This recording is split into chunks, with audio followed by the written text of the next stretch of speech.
2.6 billion people on the planet do not have access to the internet. Still 59% of women do not have access to formal financial services. You have satellite connectivity, satellite Yes. internet, DPIN, which is decentralized physical infrastructure network, again, something on blockchain. Stablecoins have been here for a while now. And as soon as USA passed the Genius Act, stablecoins have proliferated. The digital divide is very real, and that creates a major problem. We're moving towards autonomous finance. We're on the right path towards a widespread adoption of digital finance in some of these emerging economies. Trust is the foundation of finance, digital public infrastructure.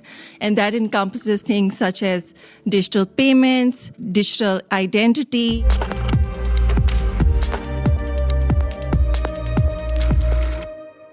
Welcome to Access Tomorrow, where we dive into the world of payments, innovation, and commerce. I'm your host, Leila Sarhan. In each episode, we'll explore commerce from various angles, from the viewpoint of small business owners to the wider perspective of financial institutions. We'll uncover what drives success and explore ideas and strategies that fuel growth.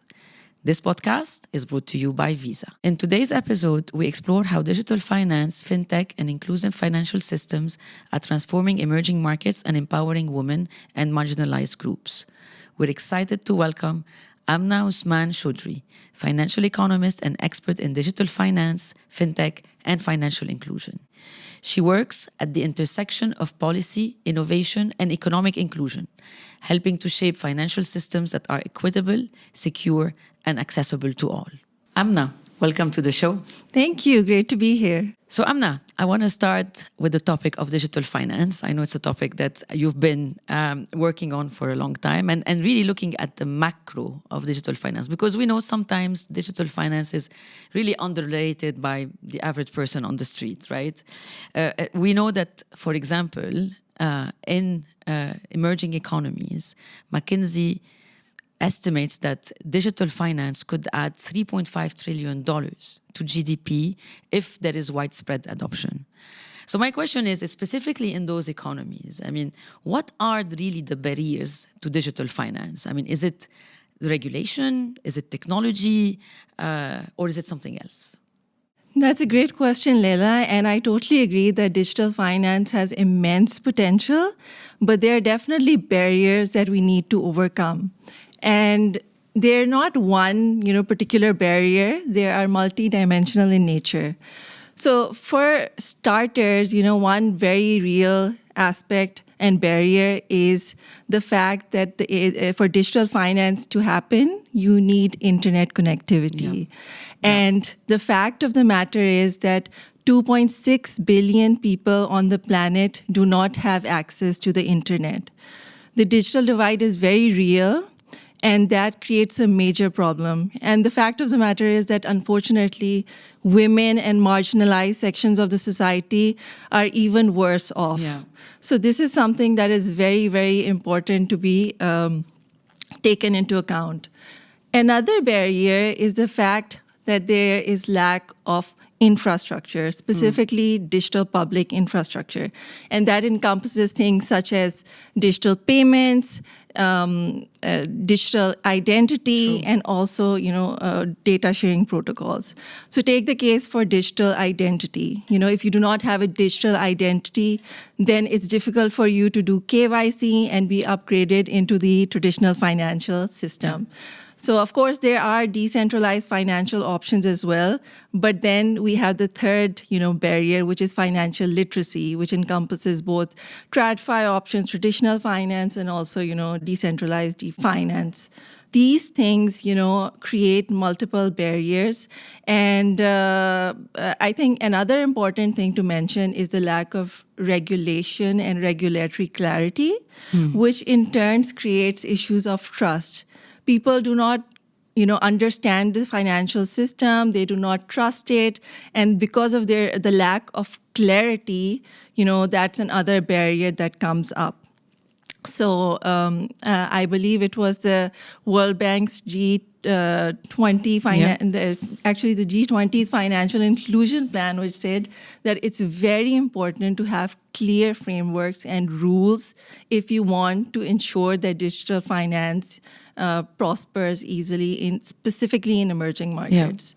And so there's a lot of different barriers, but the good news is there is light at the end of the tunnel. Okay. With emerging technologies coming up, such as AI, for example, financial literacy, for blockchain, for digital identity, security, etc. We definitely, have the tools to make the right decision and accelerate progress. Yeah. I mean, you mentioned AI, definitely, but wouldn't this digital divide that you're talking about also putting those marginalized sections of the population out of the AI adoption?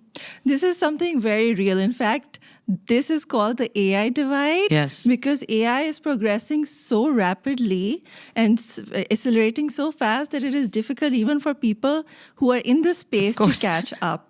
So I remember, I took some time off in the summer, and after 1-2 weeks, it seems like, oh, whoa, so much has happened. But on a serious note, that is very, very, there's a huge risk of that happening. Yeah.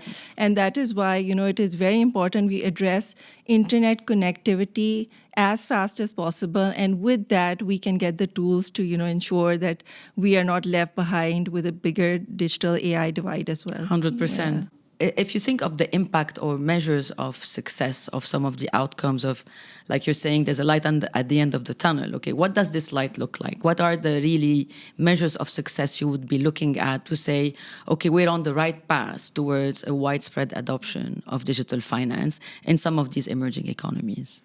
Yeah, so there's like different metrics and outcomes that, point to the direction of progress. So for example, you can look at financial inclusion rates, you can look at access, usage, access to credit, access, cost reduction, and also increase in efficiency. So for example, MSMEs, micro and small, medium enterprises, once they start accepting online payments, they get, a digital footprint, which gives them access to credit and microloans, etc. So that is, a way of measuring how, you can see the progress that digital finance is having. And there are other resources as well. So one very useful resource is the World Bank's Findex Index, which actually has been shown that, since we mentioned the light at the end of the tunnel, that in the past decade, we have seen progress, specifically in bridging the gender finance gap, which has been reduced to 1/3 in the past decade. So there is definitely, work happening. I would like to add, when you're talking about digital finance and financial inclusion, it is very important. As a economist and with a financial economics background, I believe in data-driven facts.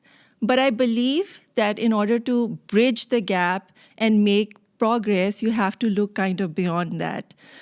So, Plato in his book, The Republic, said that philosophers should be king. And by that, it means that beyond, what is on ground, you need kind of vision to ensure that you're designing a just and fair society. Because, it's like when Henry Ford said, like, if I asked people what they want, they would say faster cars. So there is some immense potential. We are going through a very transformative period. There's AI agents coming up. Yeah. There's AI swarms. We're moving towards autonomous finance. And all of these converging technologies can give us the tools to kind of move in the right direction and make sure we bridge the gap faster. Yeah. And so that's interesting, because it's a good bridge to when you think, so now we have the macro view, right? Yes. But when you think of, enabling access through real regulatory measure and infrastructure. I mean, we've seen countries like Kenya where players like M-Pesa have really changed the landscape completely. Yes. And it was it was, yes, a private endeavor, but there was a strong public-private, I would say, collaboration around the growth of M-Pesa. So when you think of regulatory or kind of infrastructure requirements, right? And specifically in the lens of public-private partnerships, what do you see are the things that regulators and private companies should do? Yeah, I think regulators and private companies and all stakeholders must come together to achieve, this goal. So it's not something that should be, the responsibility of one person or even one government, etc.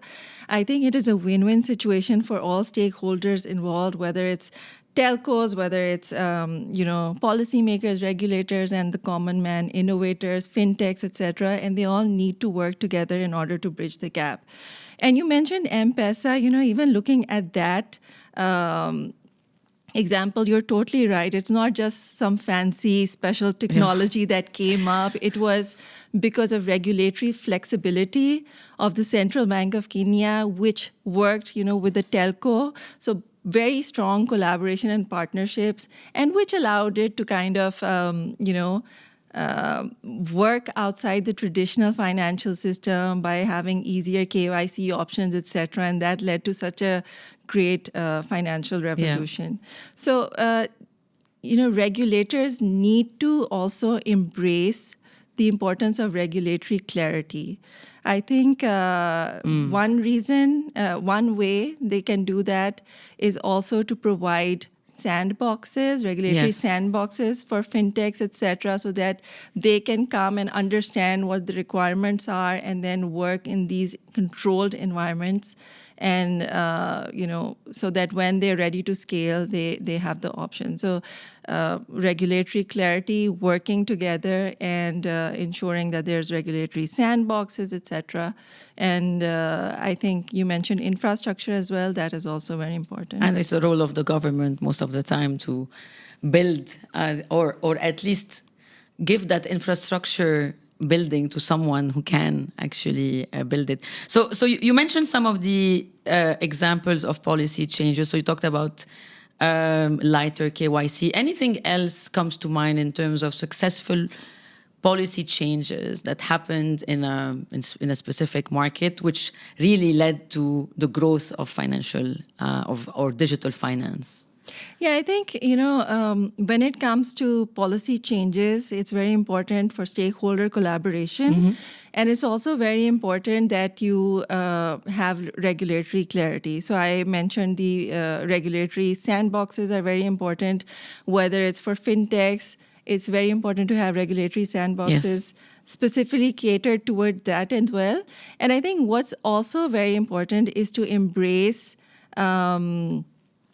regulation, not financial inclusion, not as a side thing, but as important parts of the macro and as the economic agendas.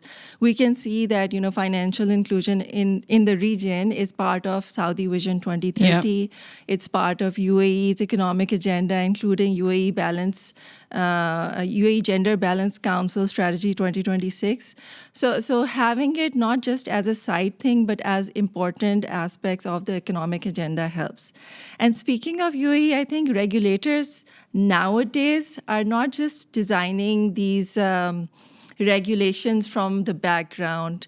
What's really interesting is that they're really embracing innovation. So I think with the example of UAE that came up, we can see that something as simple as UAE has been giving, creating a CBDC, central bank digital currency. The digital dirham is coming up in Q4 of 2025. And at the same time, they're also giving regulatory approval to stable coins, which are all the rage nowadays this year. But on a broader level, having all these different options available is a way of including financial access and inclusion. So experimenting with new technologies, experimenting with different ways can really help, find the right path forward. So it's not a this or that, but that's a great way to embrace innovation for positive change. It's interesting you're mentioning stablecoin because I think many countries were their first reaction to decentralized finance or cryptocurrency or stablecoin was no. No, we don't do it. Yeah. And the reality is because of the lack of financial inclusion, a lot of people went into actually those new ways, I would say, to pay and be paid. Yeah. And now we see more and more countries starting to put together new regulations. So, for example, in Pakistan, there's a Pakistan Crypto Council. Yes. Which is good signs, I would say, towards really regulating that space and ensuring the trust and the security of the users, and which is the job of the government. You mentioned gender a number of times. It's probably one of my, I would say, dearest topics to my heart. Obviously, the gender equity. And we know that women today still have a problem to have access to capital, right? Actually, the numbers are quite shocking when you think about it. If there was an IFC report that said that there's a need of $1.5 trillion to bridge the gap, just to bridge the gap for women-owned businesses. And you mentioned the Findex report. I think, yes, good progress, but still for women, in the Findex report, I think women in emerging economies, still 59% of women do not have access to formal financial services, right? And many of the countries where both of us come from, it is the reality. So, what do you think it's a problem of the lending policies, or is it a problem of the products, the financial products that do not cater to this particular segment, or is it something else? Yeah, so I think this is such an important topic, and I know you're very active in this space as well, as we should be, because, this area really, 1.4 trillion is not a small amount. That is a huge gap, so that needs to be, overcome. And in order to bridge this gap, financial inclusions, all stakeholders need to come together, and particularly financial institutions need to provide ways which are better for women. So right now, lending models are quite outdated. Yeah. You can see specifically if you want to get a loan, you need to give some collateral, most likely property, title deeds, all of this sort. And mostly in emerging markets and developing countries, women belong to the informal part of the society. Yeah, they do not have all of these. They do not also have, most likely, bank accounts, formal bank accounts. So they need to come up with alternative sources of data acceptance, and that can be different things. So it can be, payment history from your phone. It can be social network analysis, and that has been done in a pilot project, successful pilot project in Pakistan. That women micropreneurs were given microloans, Yes. and without any need for collateral, just from data on their phones. And then there are other, models as well, such as Grameen Bank has microfinance models available, and also, group lending models. So they reduce the need for collateral. Yeah. So I think it's very important to address that. And, the fact of the matter is that 980 million women in the world still remain unbanked. So we need to ensure that they come into the financial access and inclusion. There is work that is, being done on this regard as well. So I know Women World Banking is doing great work on that. IFC, International Finance Corporation, has the Banking on Women program, and a relatively new, initiative or financial instrument is orange bonds. So orange bonds were very new. They were released on International Women's Day 2022. And just like impact bonds, they are basically catered towards women. Okay. So the color orange comes from the UN SDG, United Nations Sustainable Development Goal number 5, which is gender equality. And this bond aims to mobilize 10 billion capital towards 100 million women by 2030. Amazing. So these kind of instruments and paired with financial technology like blockchain and tokenization can really create liquidity and movement and access to finance and credit for women. And I think we also need to, work towards putting more venture funds towards women. I think by now it's a well-known fact that only 2% of venture capital goes to women, so that needs to be addressed. And overall, we need to work towards changing societal values. I know that sounds, very ambitious and deep, but there's a famous quite a well-known study, which I try to quote very often because I believe, after hearing it, everyone should quote it very often. It's the UNDP's Gender Social Norms Index. So it says that 90% of men and women hold some kind of subconscious bias against women. True. 90% globally. And they repeated the study after 10 years and the number remained unchanged. So that is why, when we are designing financial products or any products towards women, we need to be aware that these biases exist, along with many other biases that is in data and algorithms and all of that. But specifically, we ourselves have this subconscious. bias. Yeah. True. And we need to design with that in mind so we can ensure we design more intentionally. Yeah. I mean, we run a program called She's Next, and it's specifically targeted towards women-owned small businesses. And it doesn't have to be in fintech or in finance. We got people that do culinary tours in the streets of Cairo. We had a lady that had this...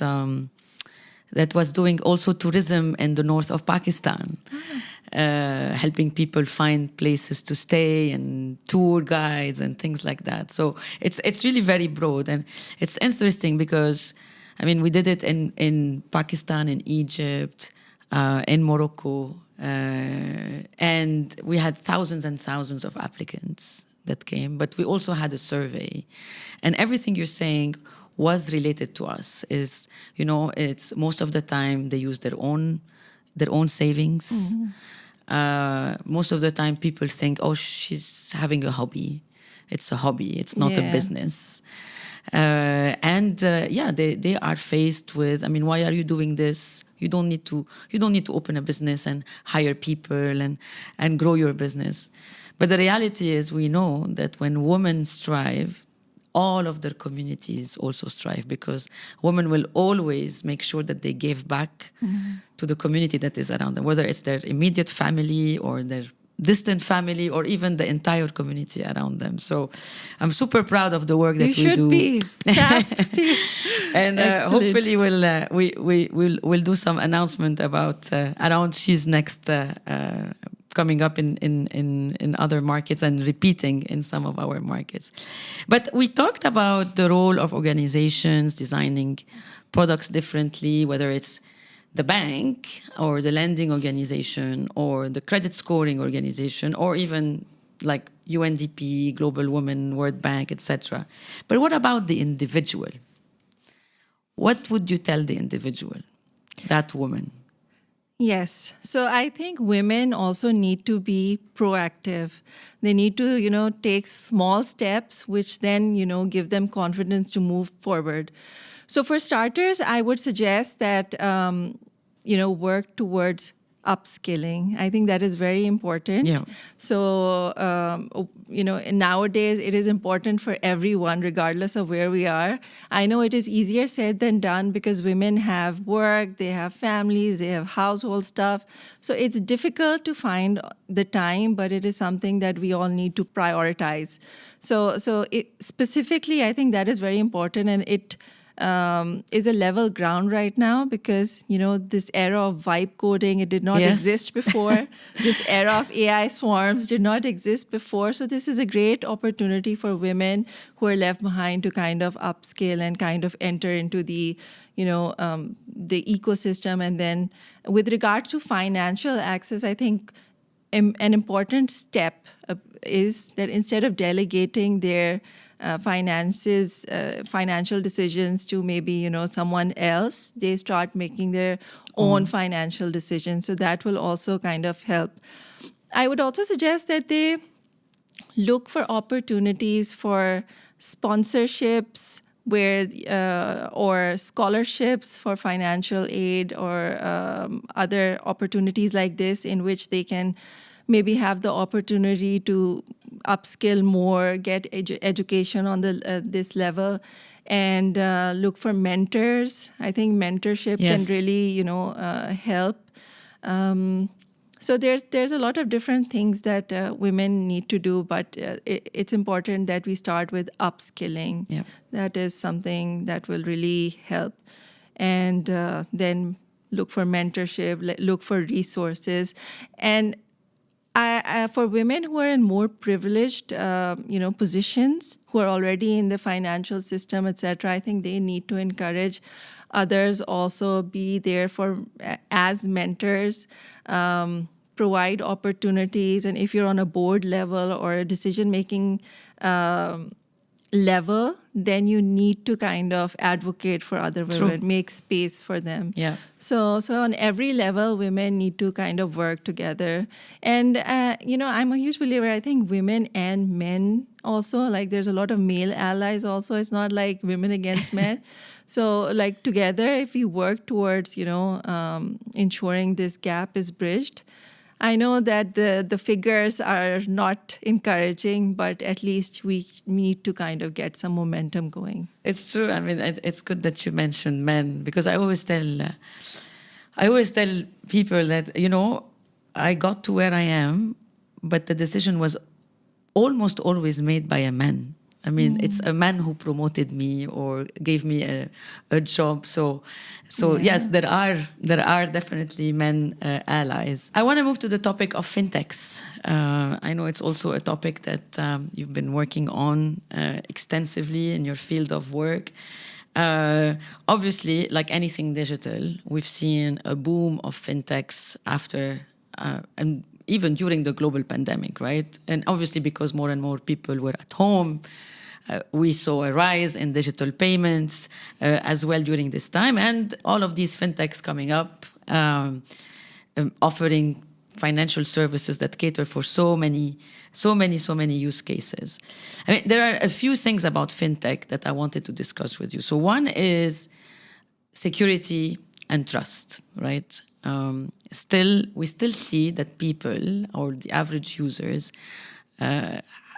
still do not have 100% trust when they do digital payments. And a lot of these digital payments are actually enabled by fintechs. So what do you think fintechs need to do to actually gain more trust, right? I think one of the statistics that I saw was that 53% of people still, when they put their card or their payment details online, are still scared that those payment details might be compromised. So what do you think fintechs should do? And the second one is really around how do we make sure that fintechs do not only cater for the privileged few, right? We talked about access, we talked about access to internet, access to the AI divide, the digital divide. How do we make sure that those fintechs are also working like for those marginalized or the minorities that we've been talking about? Yeah. So great question. I think trust is the foundation of finance, right? It's very important that there's trust in the financial system. Otherwise, people would not use that. True. So that is why fintechs have this challenge on and this opportunity to make sure that they gather the trust of the customers, potential clients, or individuals. I think one main reason that people have issues trusting is because of the data that goes into it. Like there's a lot of data, financial data, all of these, data, and majority of us nowadays know that our data is available. It can be, sold to other parties. Yeah. It can be used in, unethical ways potentially. So fintechs need to be very transparent about the data that they collect, and they need to be also very transparent about what they do with the data. And thirdly, they need to make sure that they invest in security. Yeah. So if I'm giving you my financial information, I want a surety that you are strong enough to, and secure enough to take care of that. And so it's very important that they work on security as well, because we're living in a world where it is very easy to, for technology to get into the wrong hands. Yes. We're living in a world where you have deep fake technology, where you can, get a call and you think it's your boss calling to transfer money, but it is actually a deep fake. And you also have a lot of, military grade spyware which can enter into phones. There's a great documentary on this. And you need protection, and you need, as a fintech, to be proactive and ensure that your security is up to par. And so I think trust is a major issue. And one thing I also want to, since we're talking about security, is the risk of quantum computing. Yes. So, when you talk with many people, they think that this risk is 10, 20 years away. So a few months ago, I went to this great workshop on quantum computing by IBM, and they said that Q day, which is the day, when quantum computing becomes powerful enough to break, the common encryption, can come maybe in a few weeks or even 5 years. There's no specific timeline because tech is moving so fast. So fast. So we need to kind of prepare for that as well. And there are ways on how to prepare. You have post-quantum cryptography and all of these different ways to look into it. So, place, data transparency and security at, a priority. And also make sure, speaking of data, there's no bias present in data and your algorithms, whether it's gender bias towards marginalized sectors of the society, etc. So this is very important, and that would give a good foundation for trust.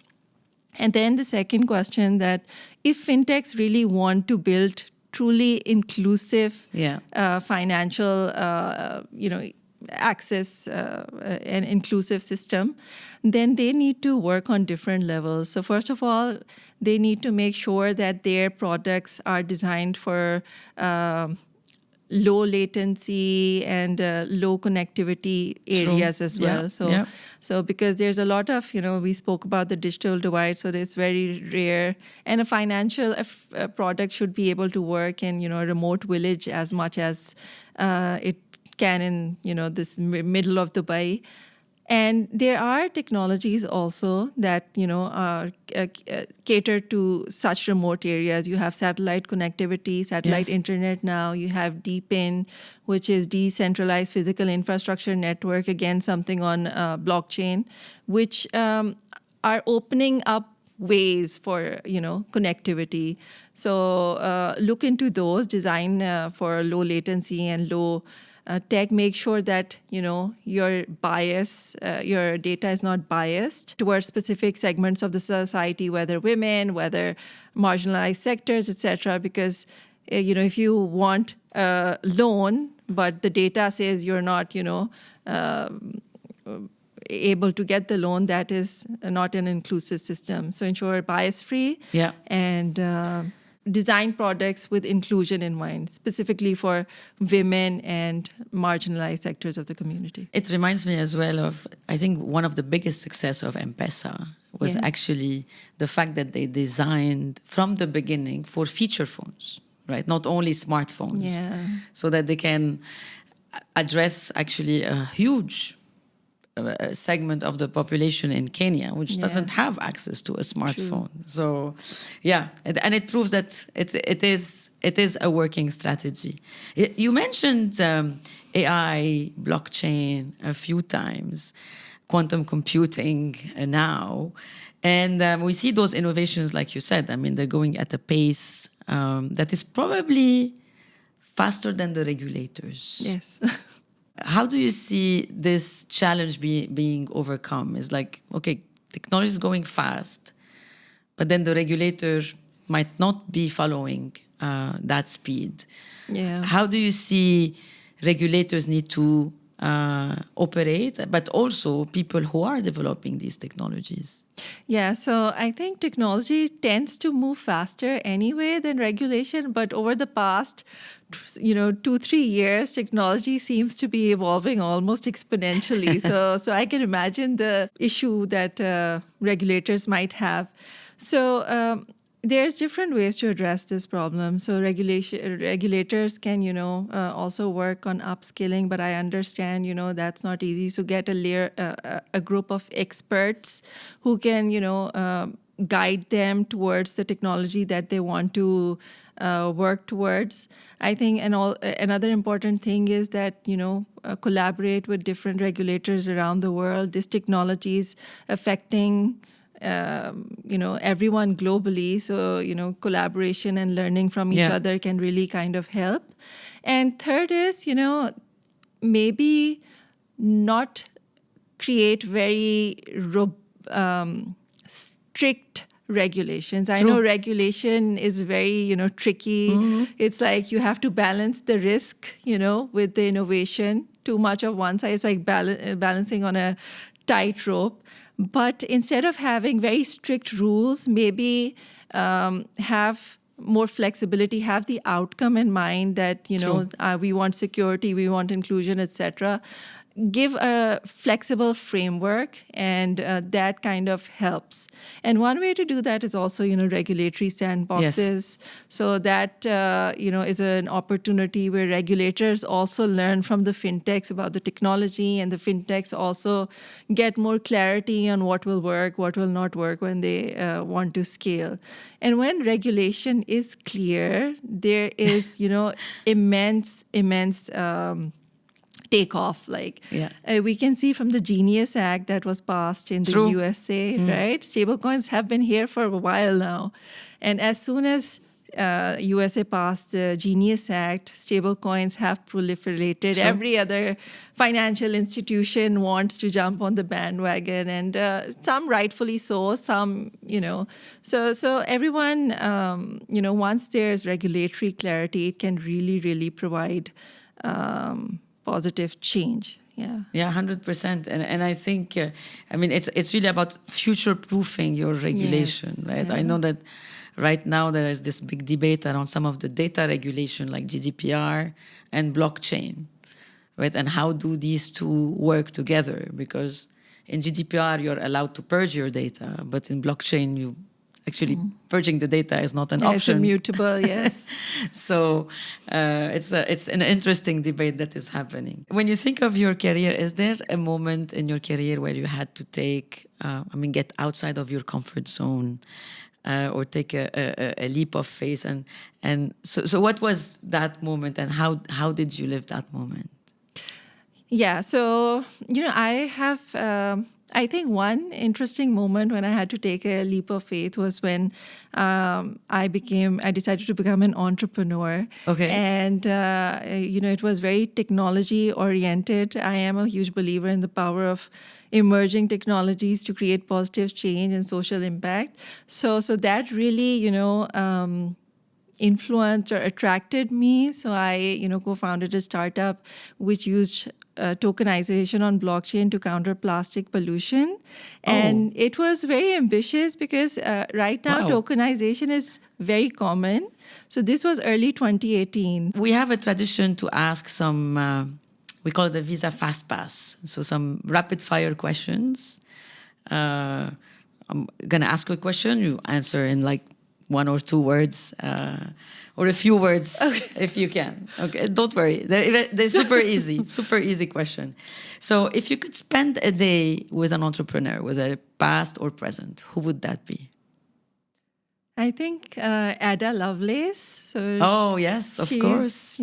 credited to be the first programmer in the world, and this Yeah. was in the 1840s. So she actually had the foresight and vision to kind of, machines could do more than calculations. So having her in this world with AI and everything, I think, talking to her, that would be amazing. It's an amazing answer. So has there been a book or a movie or even maybe a podcast that really had a big impact on you and some of the choices you made? A great book, specifically the chapter on work, is, The Prophet by poet and writer Khalil Gibran. So specifically his chapter on work really resonated with me. I had his line, work is love made visible, as part of my LinkedIn for quite a long time. So I think I really like that. Yeah. No, Khalil Gibran is from my country, so I definitely vouch for this one. If you could master one skill, what would that be? Nowadays, it's like super speed learning because True. of the upskilling. So I would, because being in frontier tech, I would definitely love that, learning everything quickly. So, It's true. We don't Yeah. have time. We don't have enough Yes. time. What's the best piece of advice you've ever received? I think the importance of integrity, like whether it's in your professional life or personal life, trust takes time to build, but it breaks very easily. So integrity in everything you do. And I think that resonates not just, personally or professionally, but also on a spiritual level. So I think integrity, yeah. Super nice. And what's something on your bucket list that you haven't done yet? I love traveling. So many countries to see, and if that's boring, skydiving as well. So hopefully, yes. You're gonna do it? You're gonna skydive? That's the plan. Hopefully. And is there a small habit or change that you've done in your life that had a big impact on you? Yes. So career-wise, 2-3 years ago, I got a timing cube. And, when you're working online, there's a lot of distractions. There's Slack, there's the emails, everything, even LinkedIn, everything. So I got that, and that kind of helps me focus that, for 1 hour or 30 minutes at least, I'm not going to check my email or anything. I'm just going to focus on the work. And then once that's over, take a break. Okay. That's It's really helped because, sometimes we subconsciously just reach out for our phone or this. So it's helped with productivity, yes. That's a good one. Amna, I want to really thank you for coming on the show. I think we had a fantastic conversation around financial inclusion, gender equality, digital finance, frontier tech. Yes. And I'm sure the audience got a lot from this conversation. Thank you so much. Thank you so much for having me. I really enjoyed the conversation today. Thank you, Leila.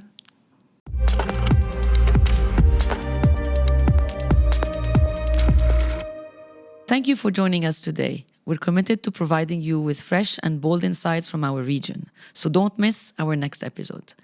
Until then, stay informed, stay inspired, and always strive to stay ahead of tomorrow. Thank you once again for watching and listening to Access Tomorrow, brought to you by Visa.